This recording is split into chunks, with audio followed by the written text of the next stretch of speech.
नमस्कार, मैं नागेंद्र कुमार। आप देख रहे हैं सिटी न्यूज़। घोसी लोकसभा चुनाव के नामांकन के क्रम में आज घोसी नवनिर्माण मंच की तरफ से बद्रीनाथ ने नामांकन किया। बद्रीनाथ ने मीडिया के साथ बातचीत में कहा कि आज घोसी का इलाका लावारिस और नेतृत्व विहीन हो गया है। सभी राजनीतिक पार्टियों एवं राजनेताओं की अपेक्षा का शिकार घोसी का क्षेत्र बना है। आज युवाओं को पढ़ने के लिए यूनिवर्सिटी नहीं है, गांव और शहरों में बिजली नहीं है, लोग फर्जी बिजली के बिलों की वजह से परेशान हैं। जैसे ही चुनाव आता है, नेता टिकट लेकर जनता के बीच आ जाते हैं और चुनाव जीतने के बाद गायब हो जाते हैं। सभी राजनीतिक पार्टियों के घोसी की जनता को छला है। अब घोसी की जनता ने घोसी नवनिर्माण मंच को घोसी लोकसभा चुनाव में लड़ने के लिए कहा है।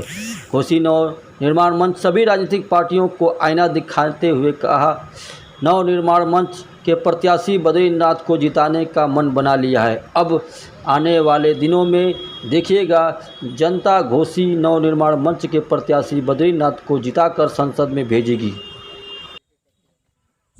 देखिए सर, हमारे युवाओं के लिए पढ़ाई नहीं है, कोई यूनिवर्सिटी नहीं है, किसानों को सिंचाई नहीं है।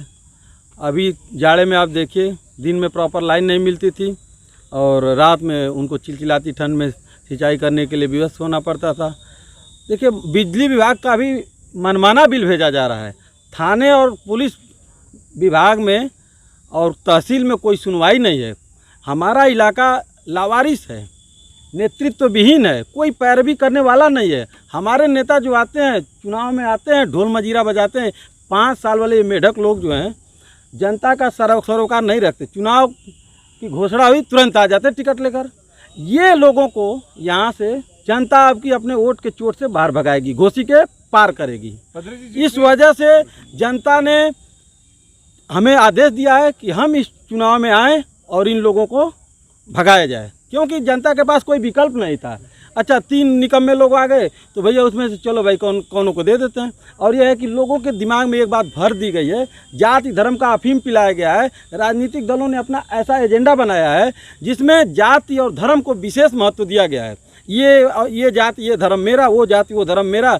घोसी नवनिर्माण मंच कहता है कि संपूर्ण घोसी की जनता हमारी है, संपूर्ण क्षेत्र हमारा है, संपूर्ण क्षेत्र पर होने वाली समस्याओं का समाधान दिलाना हमारा कर्तव्य होगा। ये जातिवादी पार्टियां बाद में परिवारवादी हो जाती हैं और जनता के अधिकारों को अपने घर ले जाती हैं। देख लीजिए, एक पार्टी है, हमारे यादव और मुसलमान भाइयों को कोई टिकट नहीं दे रही है और अपने सारे भाइयों को पार्लियामेंट में भेजना चाहती है। किसी को आजमगढ़ से तो किसी को फिरोजाबाद से, अपने परिवार के लोगों को मैनपुरी से बारी बारी से भेजते हैं। अब घोसी की जनता ने यह निर्णय लिया है कि घोसी में एम्स जैसी सुविधा मिलनी चाहिए, घोसी में इंजीनियरिंग कॉलेज खुलना चाहिए, घोसी में ऐसी व्यवस्था बनाई जानी चाहिए जिससे युवाओं को खेल कूद में आगे बढ़ने का अवसर मिले।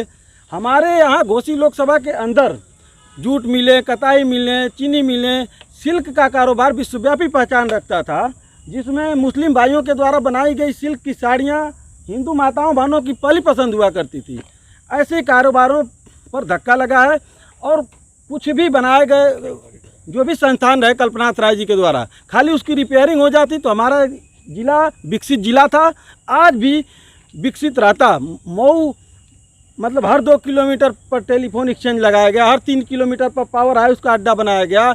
जब पूरे देश में बिजली अंडर प्रोडक्शन में था, हमारे इलाके को 24 घंटे बिजली मिला करती थी। आज वही इलाका सरकार और सरकारी महकमों तथा पार्टियों की अनदेखी की वजह से यहाँ पर बदहाली का शिकार हो चुका है। इस बदहाली से सामने कितना टिक पाएंगे सर? जनता के वोट से ये पार्टियाँ और पार्टियों का गठबंधन हमारे ऊपर राज करता है। अब जनता इन पार्टियों से वोट वापसी अभियान चलाने जा रही है। सारे पार्टियों का वोट घोसी नवनिर्माण मंच में आके गिरेगा।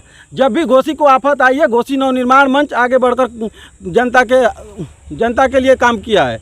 हेल्थ कैंप लगाने की बात हो, प्लांटेशन प्रोग्राम की बात हो, जब भी गौर समाज का मुद्दा उठा हम लोगों ने उठाया, मछुआरा समाज का मुद्दा हमने उठाया।